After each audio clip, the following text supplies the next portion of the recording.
Hello મિત્રો, તમે અત્યાર સુધી મને વિડીયોમાં ઓછો ભાળતા હશો કેમ કે હું ભણતો તો બહાર. તો મિત્રો, હવે પડી ગયું છે વેકેશન અને હું આવી ગયો છું. હવે 1.5 મહિના સુધી નો ટેન્શન, ઓન્લી મોજ. હાલો હવે ઘરે સરપ્રાઈઝ આપું.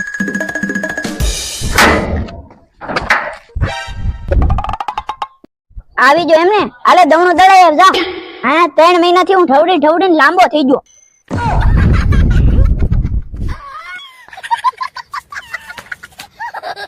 મારી હામો જોમાં જા જા.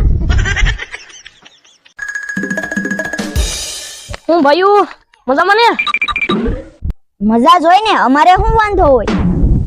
હા તો વાંધો નહીં, કઈ જરૂર હોય તો કહેજો તમ તારે. ના ના ભાઈ, અમારે કાંઈ જરૂર નથી. આ કોઈ દી આપણને બોલાવે નહીં ને અચાનક રામ રામ કેમ કરવા માંડ્યો? એમાં એવું છે કે જો કોઈ અચાનક થી આપણને હારા મોઢે બોલાવવા મળે, સમાજ સેવા કરવા મળે તો સમજી જવાનું કે એને ચૂંટણી લડવાની ખંજોળ હાલી છે. ભાઈ હમણાં સરપંચમાં ફોર્મ ભરે છે. હા તો રેડી.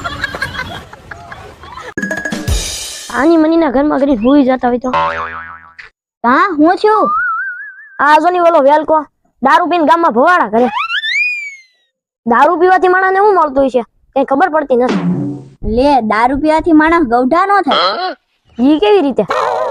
કેમ કે એ જવાનીમાં જ મરી જાય. લાંબુ ખેહે તો ગૌઢો થાય ને. ઈ બરોબર હો.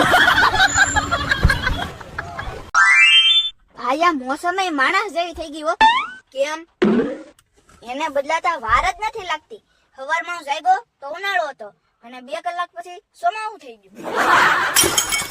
અત્યારે એવું છે, માણસ હોય કે મોસમ ગમે ત્યારે બદલી જાય. પેલા હું વિચારમાં બેઠો. આ એક વાત નથી સમજાતી કે જે ગરીબોના હક માટે લડે છે ઈ લડતા લડતા અમીર કેવી રીતે બની જાય? હારું કઈ મગજમાં બેસતું નથી.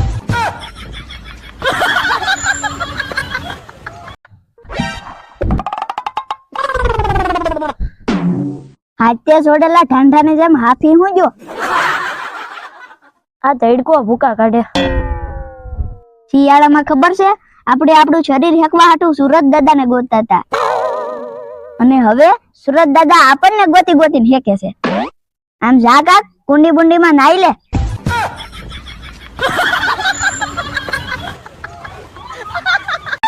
આ જેમ દાદાએ મને ઘસતે ચડાઈ દીધો. લે, એવું વળી હું શું? મેં એને રસ્તો પૂછ્યો, તેણે મને ખોટા રસ્તે ચડાઈ દીધો. ખોટી મારી 2 કલાક બગાડી. કઈ બધા મોટી ઉંમરના પાસે જ્ઞાન લેવા ન જવાય, કેમ કે બુઢાપો તો મૂર્ખાવ નહીં આવે. મને એવો જ મૂર્ખો ભટકી ગયો.